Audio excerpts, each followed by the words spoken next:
Hello and welcome to the first MG EVs podcast of 2022. Today is 17th of January, and so it's not too late. We'd like to wish you all a happy new year. We're here to talk about all the electric MG vehicles, hoping to inform, entertain, and humour you for the next hour or so. I'm Stuart Whitman, Stuart46 on the forum. And joining us this week are Dave Stewart from Inverness in Scotland. Hi, Dave here, Dave S on the forum. And then we've got John Griffiths from Oslo in Norway. Hi, John G on the forum. And Michael Fisher from South Wales. Hi, username Fish2B on the forums. Then we have Steve Green from Crawley. Hello, Stevie's Green on the forum. And then from Chorley Group Lancashire, Miles Roberts, who is the Innovations Development Manager at Chorley Group. Hi, Miles per kilowatt hour on the forum. If you're watching live, thank you for joining us, and please click the like button and join in on the discussion on the chat window. It's quite useful sometimes when we're chipping in with different topics that obviously you guys watching can chip in and ask questions or even add some value as well. If you're watching later, thank you for choosing to watch the video, and please subscribe to get a notification when we go live next time. Picking up some random noise. Yeah, we've got somebody's... Got a feedback loop, somebody's got the audio on. Got a feedback loop, somebody's got the audio on. It wouldn't be MG EV's podcast without some feedback, would it? MG EV's podcast without some feedback. John. Come on, John. Thanks, John. John. Come on, John. Just turn the other PC off, so it's not me, is it? Just turn the other PC off. So Oh. It's not me, is it? Oh. I just shut my window off of YouTube, so it's not me. I just shut my window. I'm gonna soldier on, I think. Otherwise, we could be here. Okay, just a sec.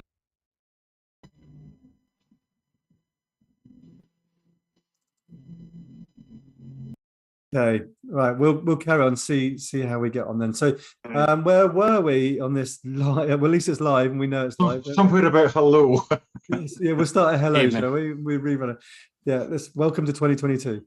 Right, so yeah, if you're watching later, thank you for choosing to watch the video, and please subscribe to get a notification when we go live next time. So in tonight's podcast, we are chatting about the MG sales figures, home and abroad. So John's got a bit on Norway. We've got a bit on the UK.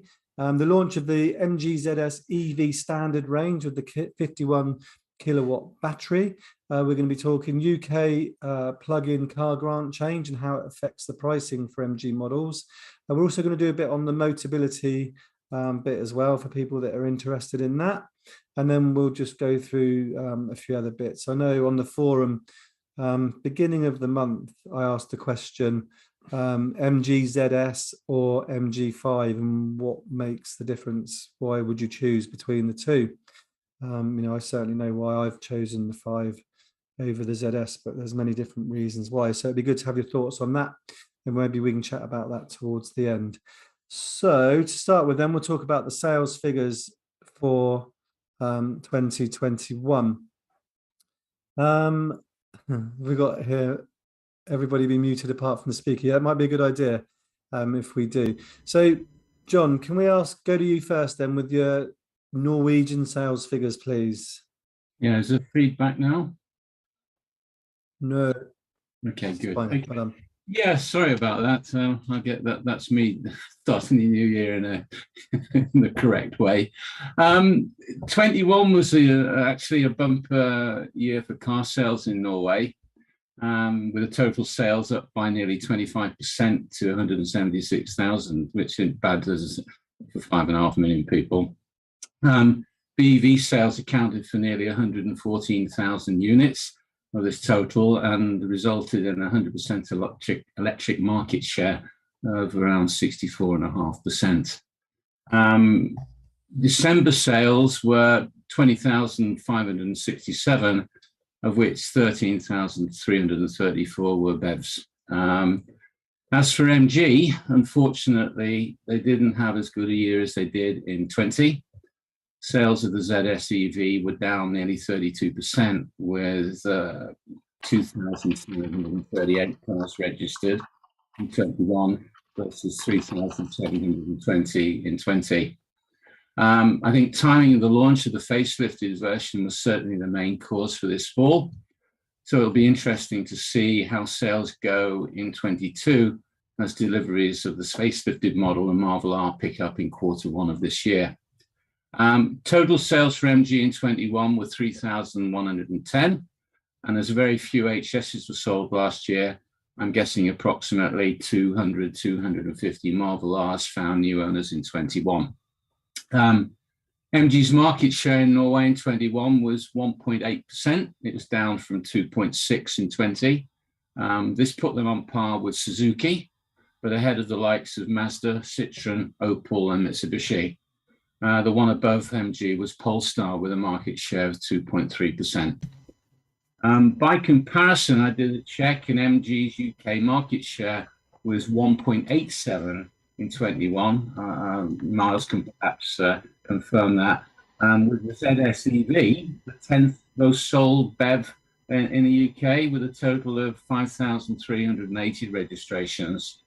So I think with a population of 5.5 million here in Norway, selling 2,500 plus ZSEVs in 21, I think it's pretty impressive when the UK sold 5,000 plus. In the second picture that Stuart will put up, I'm talking about the BEV registrations in December, which were 13,300. Tesla did its usual end of the quarter drum roll and heaved out a total of 4,350 cars, Model Ys and Model 3s, which was a massive 32% of total BEV registrations in Norway in December. Crazy. The Leaf ended up in fourth, which was another big surprise because it's getting a bit long in the tooth now, but due to some really good deals and plenty of availability, it's still attracting a lot of buyers, which is really not surprising, but it just shows you the foothold that car has in the market. The ZS and Marvel R, only 159 and 70 sales respectively, registered in December, but by comparison, Jag with the I-Pace only managed 79 registrations. So with no supply, I think MG did quite well. In the third picture slide, this is a summary of what's been sold in 21. And when it comes to the 10 most sold BEVs in Norway in 21, unfortunately, the ZSEV didn't make this list. It ended up at number 20 with 2,538 units registered. Tesla blew the market away completely with 20,325 registrations. It's crazy. With the Model 3 and Model Y, the top two sellers, with 12,058 and 8,645 units respectively. However, for me, though, the standout winner in terms of market share growth in 21 in Norway has to be Ford. You know how big Ford is, but in 20, Ford sold only 3,250 cars in Norway, which corresponded to a market share of 2.6%. By way of comparison, MG's market share in 20 was not far behind at 2.3%. Remember, that was with just one model, the ZSEV, on sale. In 21, Ford has had a whopping 189% sales growth, and attributed primarily to the launch of the Mustang Mach-E. And for 21, the Mach-E has ended up as the fifth most sold BEV, nearly 6,200 registrations. So it's been an absolutely huge success, and I understand in the States they're going to put double shift on to try to keep up with the need for it. And most importantly, Norway is crazy about tow hooks and putting things on roofs. And amazingly enough, you can't put anything on the roof of the Mustang Mach-E. So to sell 6,200 cars and not be able to put anything on the roof, that I think is just unbelievable.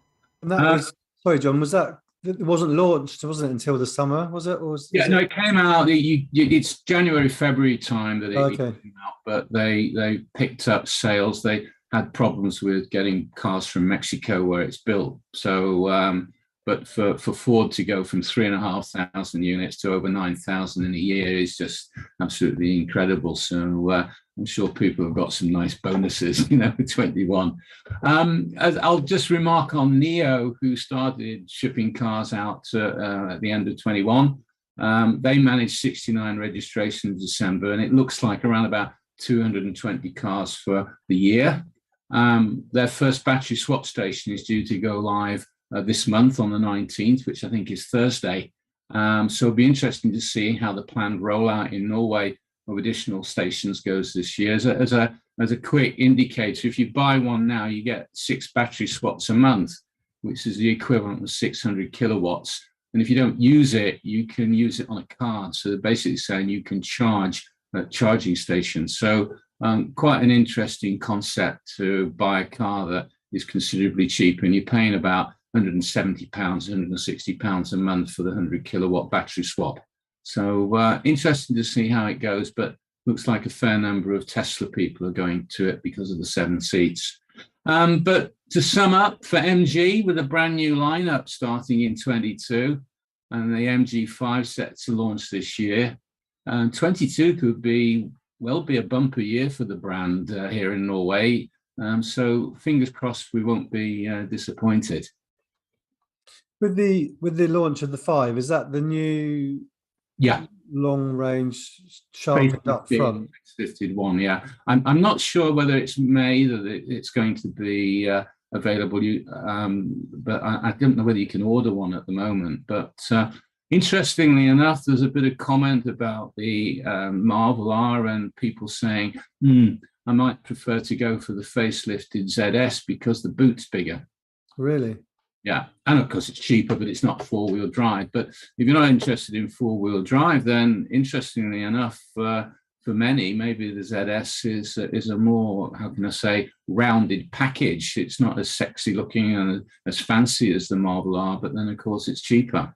But there's not a big price difference in Norway. It's about £7,000, £8,000 for difference. But when boot's important and you've got to put the dog in there or something like that, then it's an interesting comparison. So I'll keep watching the Facebook site to see what comes up of people's comments about it. Another thing I also heard, and maybe Miles might find out from MG, it doesn't reverse well in 4-wheel drive if you put it in reverse and try to get it up a hill.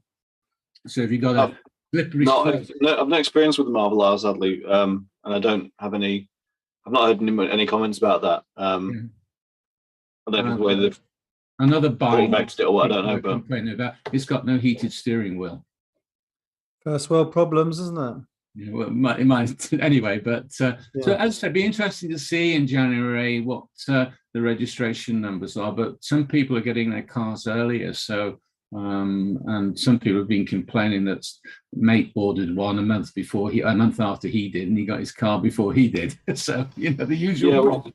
We've seen that actually. And that brings us on to talking about the UK deliveries and things. So I've seen someone comment on the YouTube about are you able to comment on rumoured delays in the ZSEV facelift models? March delivery has been pushed out until May. So I guess we want to sort of talk about that going forward. So I spoke to MG last week. Last time we had an update from them, sort of late summer, they were saying they were trying to ride out the storm with the semiconductor issue. That they'd managed to secure a lot of their production, and that even if they did have any delays, what they were doing was building the cars without certain ECUs, and then they were going back round afterwards and installing them, because one thing got plenty of in China is space, so they basically just get a big airfield type scenario, just stack all the cars out, and then some guy runs around with a cardboard box and goes around and installs all things, afterwards. It would appear as if there have been some semiconductor related issues in the supply chain. MG are apparently shipping 11,000 cars to the UK between now and end of February, which is a lot, considering they only did like 30,000 all last year.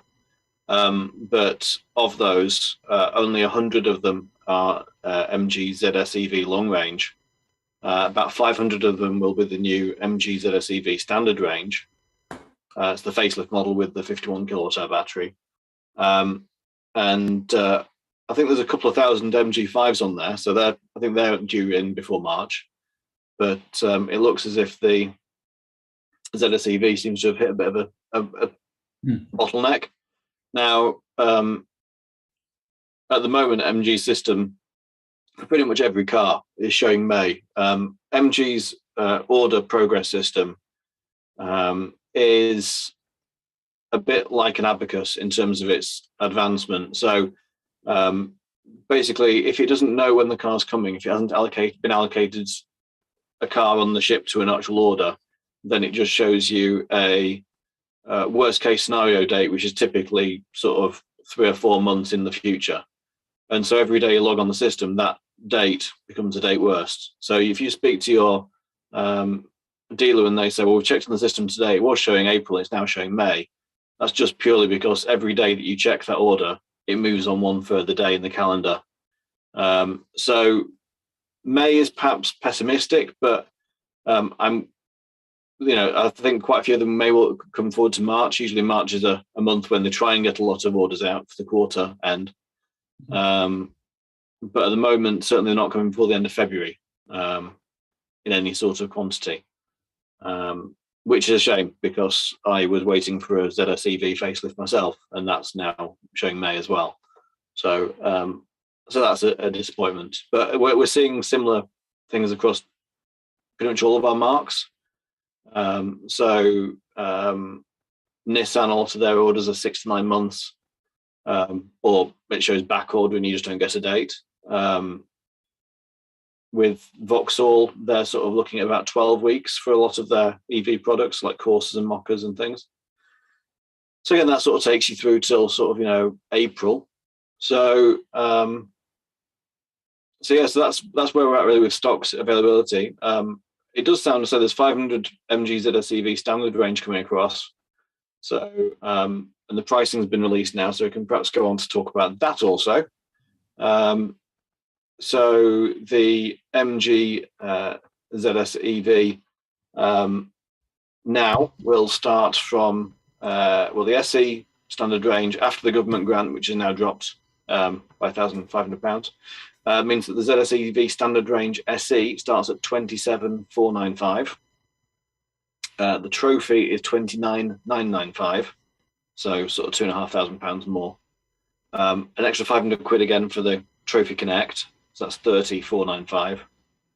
And then versus the long range. So if you compare long range versus short range, the long range SE is £2,000 more than the standard range SE. So it's 29,495 for the 73 kilowatt hour battery versus 27,495 for the 51 kilowatt hour. Because of the pricing and the new cap of £32,000 with the government grant, the ZSEV long range Trophy and Trophy Connect no longer qualify for the grant. So they are 33,495 and 33,995 respectively. Having said that, if you get a PCP deal with MG, then on a retail deal, then both the Trophy and Trophy Connect long range both get a £1,500 deposit contribution. So that helps to bring the price a bit more into parity. But you've got to go on finance for that to happen. There was a question I've asked a question but not an answer from MG as to why they didn't just knock the price down to 31,995 and not have, not £1,500 off the price. It brings it basically down to £32,000. So why not just do that and then you get the grant on top, which brings it down another £1,500. But I suppose if they did that, 31,995 would make it then the same sort of price as the standard range. So maybe it's just the way they've got to structure the range, in terms of pricing. I don't know. So that's where we're at. Anyway, so the standard range car all the toys are exactly the same as they are in the long range. So in terms of fit and feel, it all feels identical. It will all look the same. It will all have the same features and the same models. But you can save £2,000 basically by going for the shorter range battery, or if you're looking at the Trophy and Trophy Connect, potentially it's £3,500 cheaper because of the grant change. What's the range on the short range? So the quote up to 197 miles, which is WLTP. So I'd say probably in winter it's going to be more like 150, 160. Yeah. And in summer it's going to be, your 200 miles. It's the same battery basically as the standard range MG5. Which you've got, Stu, haven't you? Yeah. Which begs the question as well. Somebody asked in a post that I put on the forum about, and we were going to ask it this evening anyway, was why can't they transfer the long range facelifted ZS, the new ZS, that battery to the 5? Or would you know if they would look to do that, or is to put the 73 into the MG5 and have an extra long range MG5? They may well do. I suspect it's to do with packaging reasons. I don't know if the 51 kilowatt hour battery pack is exactly the same as the one that goes in the MG5. It might be repackaged slightly, because they're different shape cars. So they may well have the same number of cells. It may be the same chemistry, but the actual packaging might be different. Right. So it might not just be the case of throwing it underneath and making it, and just connecting it up. It may well just not fit. Screwing it on. Yeah. I understand. There might be some physical reason. Yeah, but the standard range is increased over the pre-facelift model, because it's that equates to about 315 kilometers, and was it 260 kilometers for the? So the pre-facelift was a 44.5 kilowatt hour battery. This new one's a 51 kilowatt hour battery. So realistically, you've got an extra, 6 kilowatt hours, 6.5 kilowatt hours battery size over the previous model. So multiply that by 3. I guess it's going to give you an extra sort of 20 miles real world. See, the difference between the old model and the new model is nearly £6,000 in Norway. Are they doing the standard range as well as the? No, they're only doing the long range. Yeah, I mean, in the UK we were able to do some pretty good cash prices on the previous model. On the 44.5, a lot of people got very, very good, keen pricing on the original. They were doing like £3,500 discount off list, plus there was a bigger government grant at that time as well. So some people were getting like sort of $7,000 off. So it's costing us like 23, 24 grand for a. You take it out and sell it for more, eh? And then now it's so now they're sticking more closer to the recommended retail price, not offering massive discounts, and it's now close to your £33,000. Jeff Cartwright's put on here, who's a regular commentator, about the affinity scheme as well. Obviously, if anybody, that's still the case, isn't it? Yeah. So in the UK, if you're a public sector worker, emergency services, police, fire, NHS, teachers, even care workers, civil servants, care workers. Care workers. If you or your family member, brother, sister, mum, dad, wife, son, daughter work for any of those things, then you can get affinity deal. And affinity pricing is it's audited, so you can't just sort of say, I want that price. You've got to actually prove that you qualify for it. But it gives you a discount of a couple of £1,000s on the MGs across the range. The percentage discount differs between different models and different specifications even. So the Trophy gets a different level of discount to the SE, for example, on ZS. The MG5 Excite gets a different percentage to the Exclusive. That is again, but the thing as well, it would bear in mind, obviously the grant change is now that the limit needs to be £32,000 or below to get the government grant. If the car is discounted below £32,000, it doesn't make any difference to the grant claim status. So, even if you get £3,000 off the car from MG, it brings it down to £31,000 or whatever. It doesn't unfortunately mean that you can claim the grant on top of that. But if you're a cash purchaser, it makes a lot of sense to get a quote on Affinity if you are able to. But yeah, I think that it's there's options out there. What I would say is speak to your dealer. Not necessarily us. If you're local, you're very welcome to speak to us. We'll give some quotes, but speak to your dealer and ask them to quote you both ways. Even if you qualify for Affinity, ask them to quote you on a retail deal, because there's a slightly higher APR on an Affinity. See, we say with Motor Trade, it's the Lord giveth and the Lord taketh away.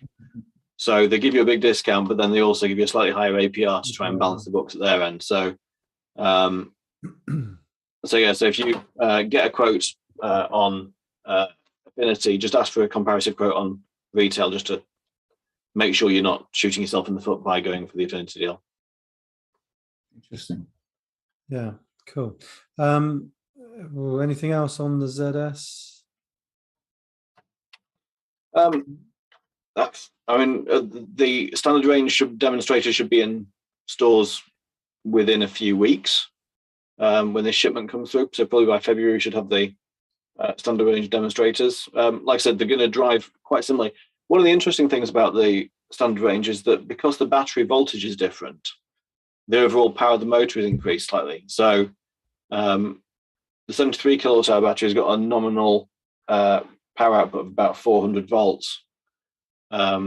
So at peak power, it gives 115 kilowatts, whereas in the standard range version, it's actually got a different configuration of battery pack. It must have like a 430 volt voltage, which means that its peak power is 130 kilowatts. So it's exactly the same motor, and it's exactly the same car. It's not that they put a more powerful motor on it. It's just that because the voltage has changed, the motor is able to respond slightly differently. So it may have a slightly faster 0 to 60 time. Yeah, Miles, that was one thing I was really surprised with the new long-range ZS. Not only have you got a longer range, but it's also increased its miles per hour top speed. It says, yeah, it goes up to 115 I wondered if there's going to be a trade-off. Yeah, up to 115 miles an hour. The gearing's changed, basically. They've just changed the final drive ratios, presumably for efficiency. So at 70 miles an hour, the motor's not having to run quite as many RPM. But yeah, so I think that it's it'd be interesting to test drive and see if there is a noticeable performance difference with an extra 20 brake horsepower. There may be. I'll have even more confidence against the 1 litre Corsa at the lights then. Have you seen a lot of interest in the standard range already? People asking about, No, to be perfectly honest, everyone's been asking about the long range because up until this last week, we couldn't really quote on finance for the standard range. To give you an idea, I've done some quotes on our pricing. I put them on the forum on the sort of MG ZSEV classified ads, so you can give you an example. So ZSEV long range SE with a £2,400 customer deposit on 6,000 miles a year works out as £349 a month for 48 months. Whereas the standard range is £20 a month cheaper. So it's £20 a month for potentially a 73 kilowatt hour battery instead of 51. So for a lot of people, they're going to look at the range and go, well, for £20 a month, I'll probably go with a bigger battery. No brainer. Well, I'll have to wait till next January. But then because that's no, the standard range should be coming in through by sort of May as well. The thing is, with the long range SE, that qualifies for the government grant. Looking at but then when you put it on finance again, because the £1,500 that MG are giving towards things, so your standard range trophy is £3,000 deposit, £355 a month, and it's £374.83, so £375 basically for the long range version. So it's £20 a month difference. But when you get to sort of like £375 £385 for the long range Trophy Connect. £385 a month is quite a big payment for some people. Mm. So they may well be looking at, saying, well, I'll go for maybe they might go for an SE long range rather than a Trophy. Or they might go for if they like the toys but they want to save a bit of money, they might go for a Trophy standard range rather than an SE long range. I don't know, but it's none of them are the cheap payments that we had a couple of years ago, where people were putting down sort of $299 deposit, $299 a month.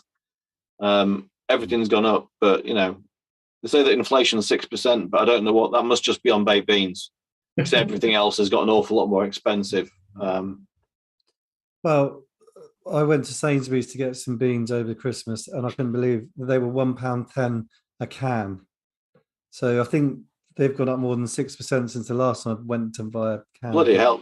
Yeah, exactly. What beans are you buying? Taste the difference, obviously. I didn't.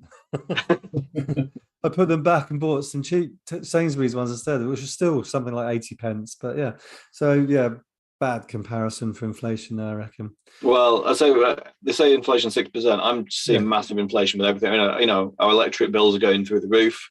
Well, they certainly will do when they come to the end of the tariff. Mike, you were saying something on the chat, weren't you, about the electric tariffs and? So Octopus Go is increased the 5p rate to 7.5 pence now. Mm-hmm. And the off-peak, depending on where you live, can be up to 31 pence on the peak periods, which is very, very high. And I think Go Faster is 8.25 pence now as Has well. that changed? Has that changed now? Because mine's still the same. It's when your tariff renews. Runs out. Yeah. Mine's due to renew in April, which is probably the worst time it could be, I think, for looking how prices are going to change. So I'm currently on Go Faster, and I'm on 5.5 pence off peak, 13.3 pence peak. And I looked at my and I spend for the house, the gas, everything, 2 electric cars. I'm paying sort of two. I think this last year it cost me £2,500 for gas and electric for the house and everything, which is a lot. 230 quid a month, whatever it is. It's a lot of money, isn't it? But I looked at the new tariffs, and the standard variable rate, whatever, was going to work out as costing me something like $7,000 for the year. I was like, well, I'm going to avoid that tariff, obviously, but it's it's just I think that's a big problem for a lot of people. I know electric cars use a lot of electric. We need an off-peak tariff that's reasonable. I mean, before I had an off-peak tariff, I was charging just standard flat rate. I was charging 10, 12, 14p a kilowatt hour, I suppose. I think if my off-peak got to that level, that's fine. I can cope with that because I've done that before. But it's when the peak goes to 30 pence and your off-peak goes to 15 pence, and you start going, geez, it's going to, the cost's going to, double effectively. It's going to go to £5,000 a year. It's a big chunk of money, I'm still on 5p a kilowatt, 14.5 normal. But last year, I'm now feeling smug about it. I got solar and batteries in, and I charge the batteries overnight. And I'm looking into that, Steve, because I think it's getting to the point where I can highly advise it. Is it the point when the battery, because obviously the battery cost is quite high, but if you think well, it might not generate that much solar, but then if you can top it up overnight at a cheap rate, you can, at worst case scenario through winter, you can offset everything pretty much to your. Take today, for instance, we've had some sun here today, so the battery charged overnight. You dropped off a little bit during the day, then the sun kicked in, topped it up. I'll charge a 9 kilowatt battery.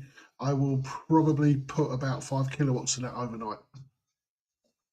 Yeah, I'd need a bigger battery, I think, because with having 2 electric cars, we use, I think our house generally, with all the kids on bloody Fortnite and every other electrical device, we've got our standard electric usage throughout the day is about 11 kilowatt hours. Yeah, mine's about 10. For the whole day, but then plus the electric car usage. We use 100 here. Have you got electric heating, John? Because everything is electricity. There's no gas at all. Yeah, so we've got gas cooker, gas hobs, and 6 degrees. Maybe we're using 80 before approximately 80 before we used 3,500 kilowatts last month, and our bill before we got something back from the government was nearly 750 quid. Wow. So our gas. So all of our heating here is on gas. So our electric's just the lighting and the TVs and stuff like that, really. Yeah. And the pump, the underfloor heating. But we're in a fairly modern house, so it doesn't use that much gas heating, really. I think we could do a podcast about the cost of electricity and how much we export to you guys in Europe and what we have to pay here. It's a nightmare at the moment. I can imagine, but I think with but yeah, if I was to get a battery, I'd probably need to get something sort of 10 kilowatt hours at least, just to sort of see the house through the day, so I could just charge on the off peak. I think. Do you think, Steve? You say yours is 9 kilowatt hours, is it, Steve? Yeah, no, it's 9.5. It's actually 3 batteries linked together, and during the summer, the sun will charge those, and then you use it overnight. So I do all the washing and the dishwasher overnight, and yeah, it's Brilliant. slash electric bills. And now the prices have gone up. I'm actually better off because it's paying for itself quicker. Yeah. How much was your battery install on top of your solar? How much are we looking at? Sort of, if people out there want to consider I can't remember the exact price of the battery install, but the whole lot for me was about $9,000. The solar and the battery together. Solar and a battery. That's not bad, is it? Really? I've got a friend who. It's come down a lot. It certainly has come down a lot. I've got a friend who's got a Tesla Powerwall, and he paid about 15K for it. Yeah, the Tesla Powerwall is it's about 16 kilowatt battery. Yeah, it's a piece of kit, that is. I've got. Yeah. I can't remember what mine are called. I'm not that technically minded into them, but they're just 3 batteries sitting in my loft, and they're doing the job. Absolutely doing the job for me. The other option that's being spoken about, I think, as well, is getting an old Leaf, parking it on your drive, and then it can return it to the house, can't it? They've got that on a vehicle to home set up. Yeah. So rather than get a battery for 16 grand, buy a 4 grand Leaf, charge that up, and then plug it back into your house. Give me a few years, that'll be the norm. Yeah. Yeah, I think the thing is as well is that the only problem with getting the old Leaf is it takes up quite a lot more space than just having something strapped to your wall, Put on your wall. Yeah, there's a massive gravity unit I have for it, isn't there? But no, I think that there is supposed to be a CCS equivalent to vehicle to home, vehicle to grid being trialled at the moment. I got sent a link the other day for a CCS compatible one, but it's like a bit like sort of a standard Indiegogo, sort of. It looks like it's all renders at the moment. There doesn't look to be actually anything working. So I don't know what cars it's actually going to work with, whether it would work with all CCS or whether it would only work with select ones that have got this special software loaded in them so that they work. Of course, it makes sense, doesn't it? Of course, the new ZSEV has got vehicle to load, but that's only limited to like 10 amps output. So you've got like 2.5 kilowatts. You're not going to run your house on that. Not easily, no. Yeah, you could offset a freezer maybe, or a fridge, or a. But if you tried to use a tumble dryer or whatever, it probably wouldn't be ideal. Yeah, no, I think $9,000 is probably it's probably worth doing at that point, because I suspect that with the way prices are going with fuel, I think that it'll probably pay for itself in sort of 2 to 3 years rather than the 10 that they were forecasting, really. Yeah, especially with the massive price hike that's gone on, it's really going to pay for itself a lot quicker. A lot quicker. I've got to sit down and do the maths on it all, but yeah, it's not rocket science. You can see it. It's very plain. It's going to pay off itself quicker. Sure, you haven't asked John how much baked beans are in Norway. I don't eat baked beans. But electricity here has been monstrous, because we paid 19 pence a kilowatt in December average. They check by the hour. So the price, you get a curve and you can see what the forecast is. But again, you guys only pay 5% VAT on power costs in the UK. We pay 25% here. And there is rumours they're talking about taking the 5% away, maybe. Yeah. You see what they've done here is that with the new government, they've been saying, oh, it's normal people. They ended up giving us a rebate of for anything over in euro, that's the 100 euros, 1 krona. Anything over 70 euro, they gave us 55% back. So we got nearly 250 quid back on our bill in December. What they've done for January, February, and March, so we increased that to 80%, because for a lot of people here on limited incomes, it's an absolute bugger. It really is horrendous, you know. So, but we don't have a cheap tariff at night and a cheap tariff during the day. And the other thing that we're going to do, they were going to introduce what's called effect. So you paid a fixed amount each month on whether you used up to 5 kilowatts as a maximum, or 10 kilowatts, or 15 or 20. I think it was, yeah. So, and it went up by 20 quid nearly per step. So if you went over from 10 to 20 or 15 for 1 second, next month you would pay the 15 tariff, which was an extra 20 quid. So that's been stopped. I don't know when that's going to come in. So at the moment, really charging the car at night is the best way to go, or if at the weekend. So in many respects, you might look at those people who are paying the 20 quid extra for their PP or whatever it's called, your loan. I might actually find out it's better to have a bigger battery, because I can charge it up when it's cheap and I don't have to charge up as often. So I've always got my extra. Yeah, you top it up on the cheap bits rather than having to do it. That's right, because now I've installed a charger in the garage now, a time charger, on the basis that I don't want to be dragging my wife's car. We've only got one garage, and then plugging it in. And so what I've done, I'm charging it from 1 o'clock till 3 o'clock in the morning, virtually every day. And it's only charging at 3.5 or 3.9 kilowatts, just to keep it topped up.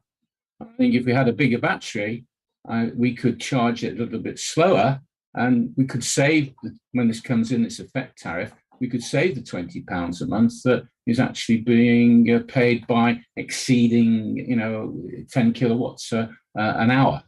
And so maybe in the future, buying the bigger battery becomes much more, how can I say, economic than it is to go for a smaller battery and be charging more often.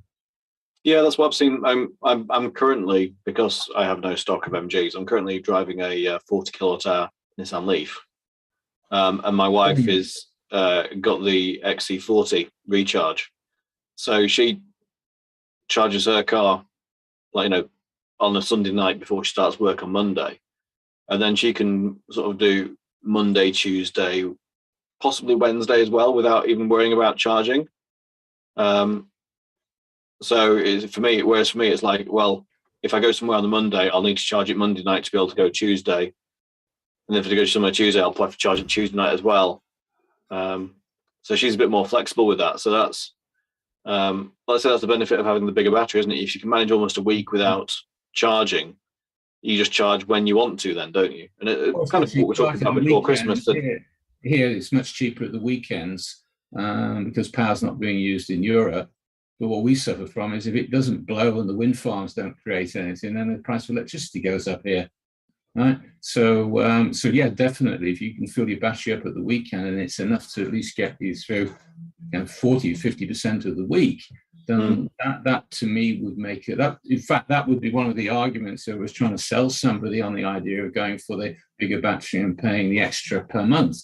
That would be, in my opinion, a very forceful and logical argument to say, you know what, just go for the bigger one, because at the end of the day, it might end up costing you more by going for the smaller one. I've just been looking at Octopus's Agile tariff. That's the tariff where the prices change every half an hour.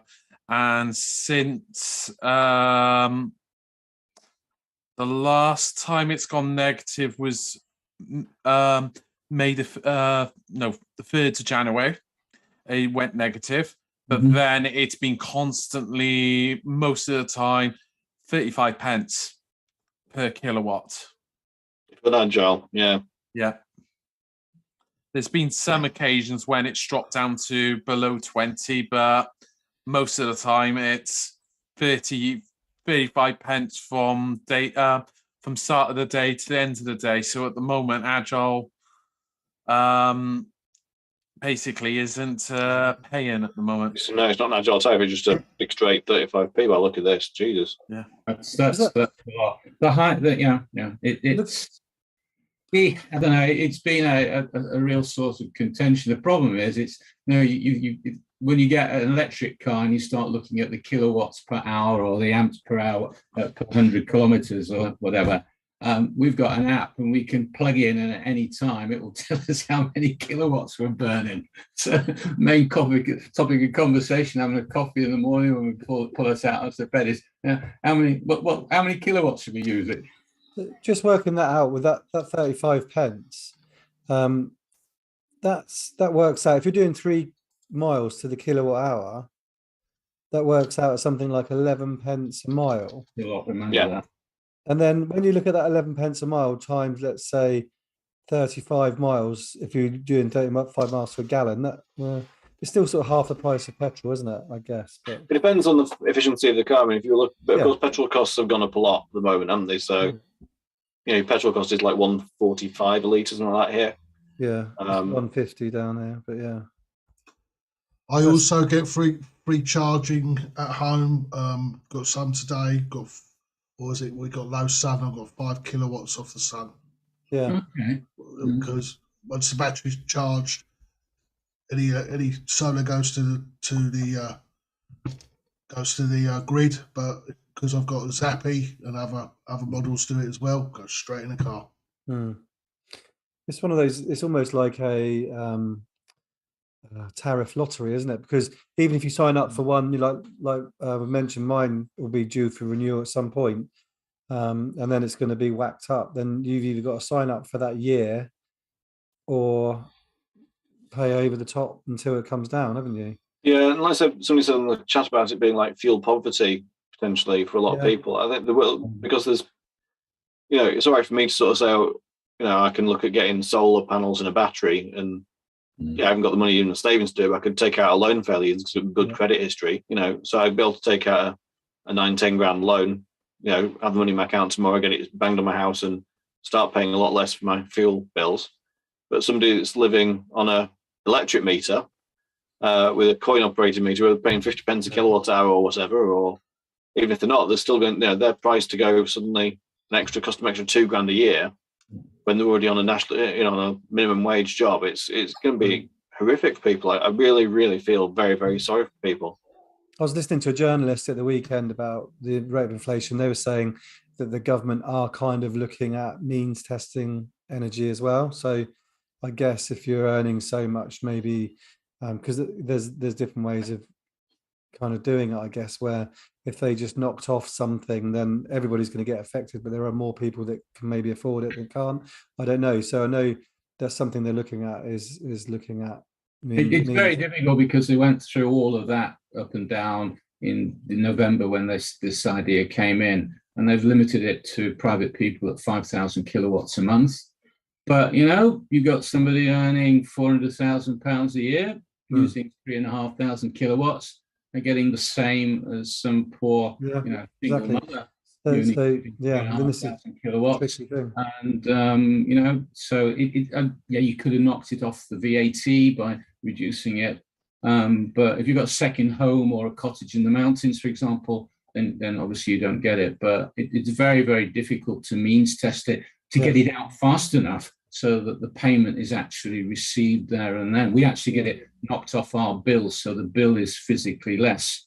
But we have 2 elements in Norway. We have one is the distribution cost and one is the power cost. And if you get a separate bill, then you've got to wait for the distribution cost. You've got to wait for the money to come back if the rebate is bigger than your bill. So it's very, very difficult. And remember, this is, as I said earlier, there's only 5.5 million people there. God knows what it's like to try and organise it in the UK. And not only that, you've got Scotland and Wales and Northern Ireland to deal with. you know, so, and of course England. So I don't know, but I totally agree with Miles. It's some people really suffered, particularly over the Christmas period. It was pretty shameful. Definitely. Should we change topic? Please, let's talk about something nice. I feel depressed now. Oh, something I was going to mention as well, that when you mentioned about the UK figures, John, for MG ZS, it was actually ranked 10th of all the battery electric vehicles in the UK, which is pretty good for MG, isn't it? MG's overtaken. I think we said before that MG was due to overtake Renault, Honda. Some fairly big manufacturers. In terms of sales volume, they've done very, very well this year. I think that in terms of battery electric vehicles, that's been a big help for them. The fact they've actually physically been able to get stock out has been a help for them. December in the UK, 1 in 4 cars sold was electric. A lot of that was certain manufacturers registering a lot of electric cars to try and hit their CAFE rating, the corporate average fleet emissions. So briefly, Vauxhall, for example, for every car they sell, the average is taken of the CO2, and it had to be below 95 grams of CO2 or less. And so if they sell a whole load of Grand Lands, whatever the hell the big things are now, then they have to sell quite a few courses to electrics to offset that. So there was quite a push from a lot of manufacturers to register electric models, particularly in December, try and get them to the point where they weren't going to lose money on fines to Europe. So I know that Vauxhall were very heavily registering every single car that had a battery in it, whether it had actually physically left the factory or not. I think they taxed it as it was getting its doors bolted on, pretty much. Wow. But MG, with having the model change, had pretty much sold out of ZSEVs by September, and then with the new stock coming through for the new model, it's obviously, apart from the few demonstrators that were, the 100 or 150 maybe demonstrators that were registered in November, December time, they won't have been able to contribute to the figures because they physically haven't had the vehicles landed in the UK. So I imagine that this year, with the new models and having a wider selection of battery sizes and things as well, I think that's going to handle really well for MG. For this year, the sales are just going to go up. One other thing that I don't know if anyone noticed on some of the forums, and it was picked up by Car Magazine, a heavily camouflaged small EV from SAIC, potentially the new MG3 electric, was on a Chinese website, and I think Car Magazine picked it up as well. It's heavily disguised, heavily camouflaged. It looks a bit of a blob in the photos because I think the photo's been taken with a Nokia 3310, through a cloudy window, backwards, in the fog. But it's and then it's been, they've done like a court sketch of the actual item, but it's it's a 5-door, smaller, sort of B segment electric vehicle. And all of the rumors that Car Magazine are putting out there is that it's going to be on the market, announced probably at the Beijing Motor Show in April, and then on sale hopefully by the end of this next year. So by the end of 2022, it should be orders taking around the world. So I think that should be very, very interesting. And for great news for MG that they'll have a small car product, to compete with. Well, maybe slightly smaller than Zoe, but competing perhaps with cars like the Fiat 500e, the Honda E, the sort of smaller city type cars.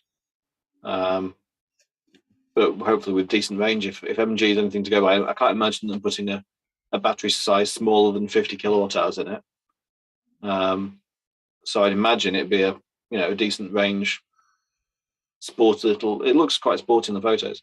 Little electric vehicle. So yeah, hopefully we'll get some more news about that sort of March, April time.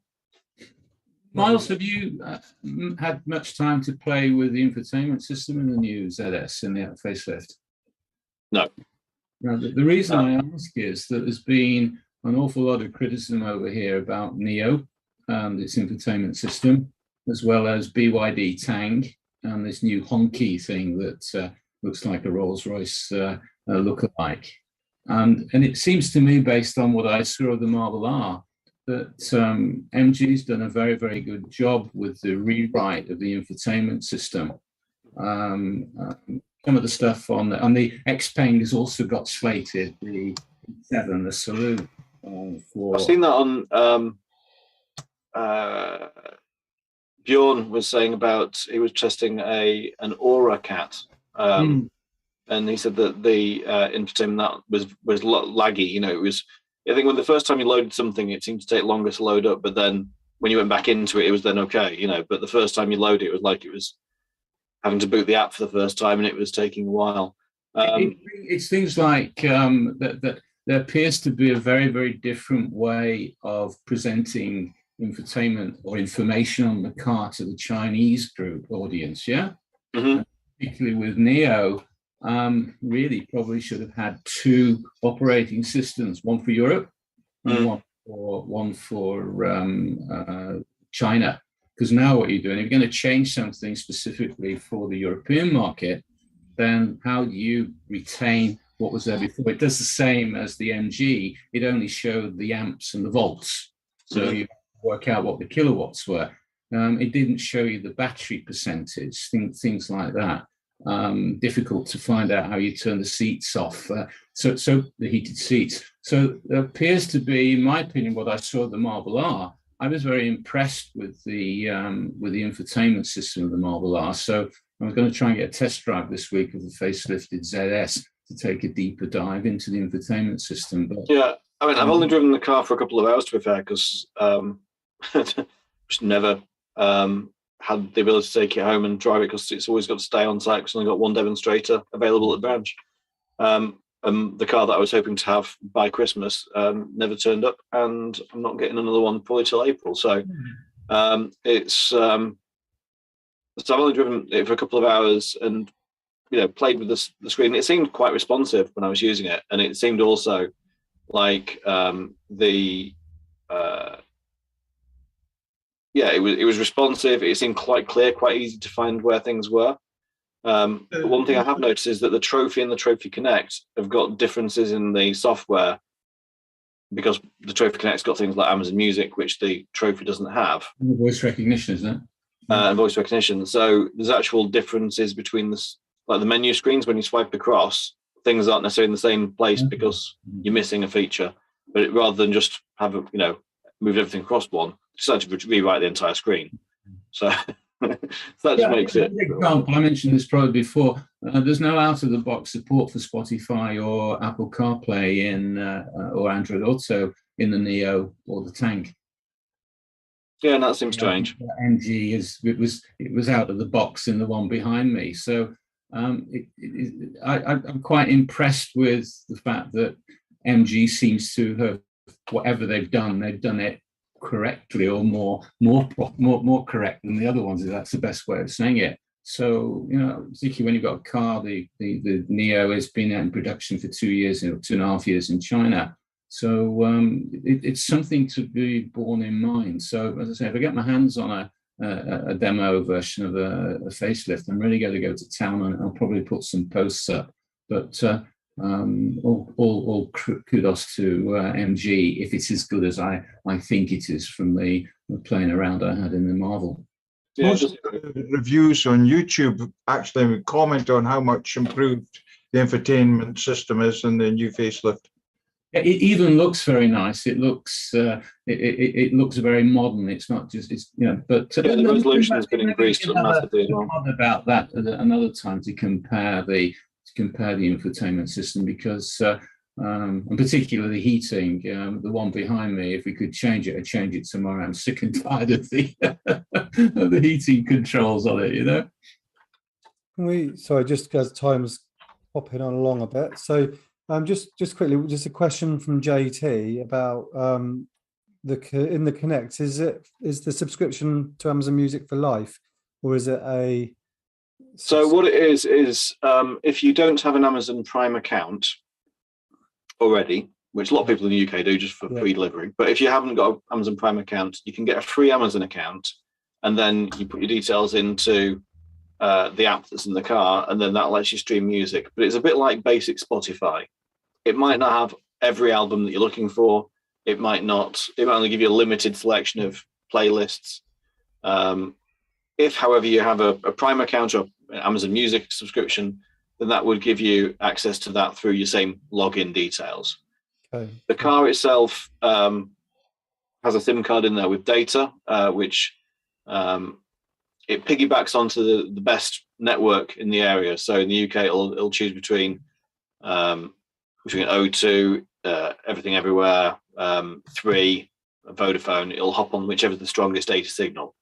And the SIM manufacturer provider is the same as Tesla, so it's got a good, basis in that.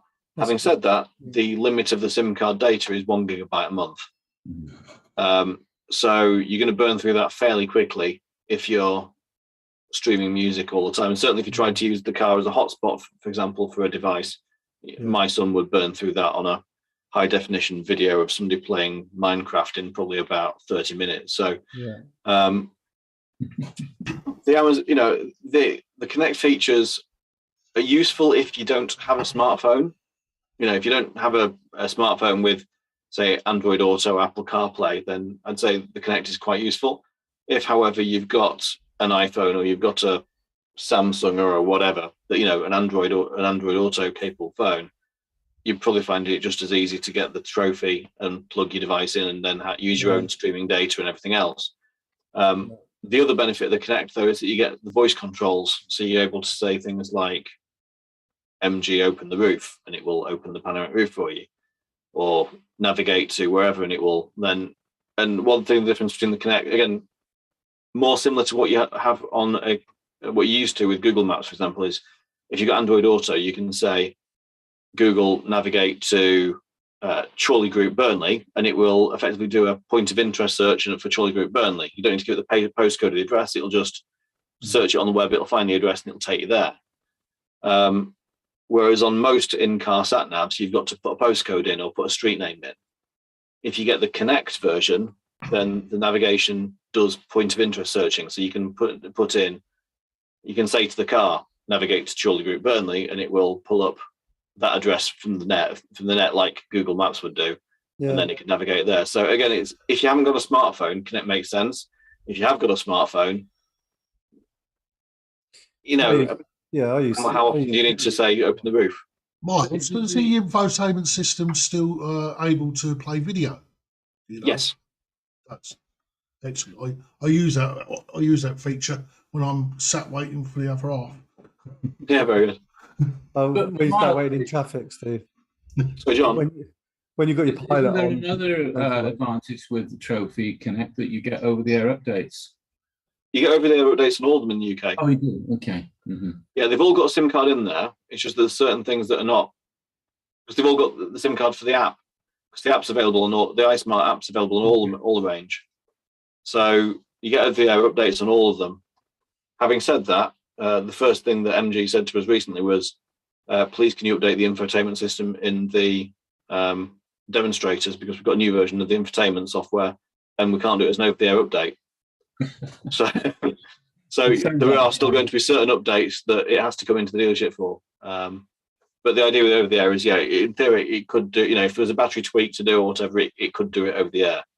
But it looks like if you want to update the actual infotainment system itself, and depending on what part of it because it's got to download the information and then reboot itself whilst it's doing the install, apparently it wouldn't work over the air because it'd lose the modem and it'd stop the install. So we've got to actually bring it into the workshop to do that. Okay. So Dave, you're right with that, with your new one coming? You made the right choice? Oh yeah, I'll be fine. I'm still getting over in miles of a Nokia 3650. That's brilliant. That's the one you've got. You got your 3310. Will you plug that into your? That's what I'm dreaming of, a 3650. Have you ordered a facelift then, Dave? Yeah, I have. Yeah. You'll be able to play Snake on the infotainment screen. Yeah, because I'm good at all those sort of things. Yeah. I think we better wrap it up. We're going over a little bit. Steve, just before we go, you want to talk about the mobility bit, didn't you? Yeah, I'm a Motability customer. Mobility, sorry, yeah. Yeah, and keep an eye on what's going on. And this quarter, they are doing the new ZS, and they're still doing the 5.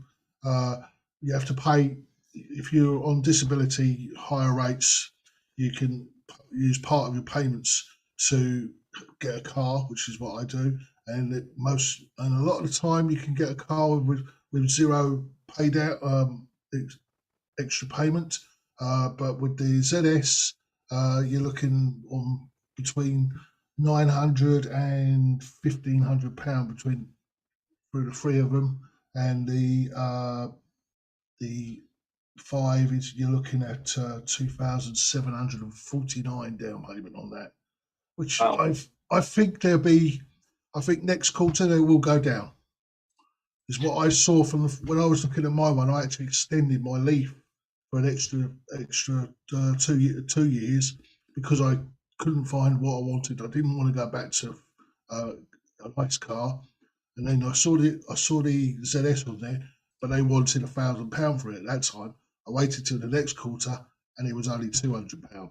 Those numbers you're talking about, Steve. Sorry, what are they? They payments? That's a down payment. You pay an advance payment. Oh, like a deposit on the car. So yeah, it's an advance payment. You pay that, you've lost it. You don't get it back. They do give you a credit. They give you a good keeping credit at the end when you get the vehicle back. Right. So if it goes back in good condition, you can get up to, I think it's about £800, but don't quote me on that. No, I understand. Yeah, no, you do. You get a good condition bonus. Basically, the way Motability works, Steve, correct me if I'm wrong on this, but basically you've got an advance payment which is basically like a top up, because if the car costs way more than what Motability's budget is, effectively you've got to pay the difference in a way. Yeah, it's based on how much the payments are based on basically taking all of your mobility allowance to use that you would normally get as a tax credit type thing. You would get the benefit. You would get that instead to pay directly to the Motability to pay for the car. Yeah. So typically most cars take your full allowance every week. So that's 58, 60 quid, something like that, is it? Yes, about that. And then, but that covers you for your insurance, servicing, recovery. Everything sort of, included in that. But you've got to pay a top up on the advance payment. Now, we saw when the ZS first launched, again, the payments were sort of like £1,000 for the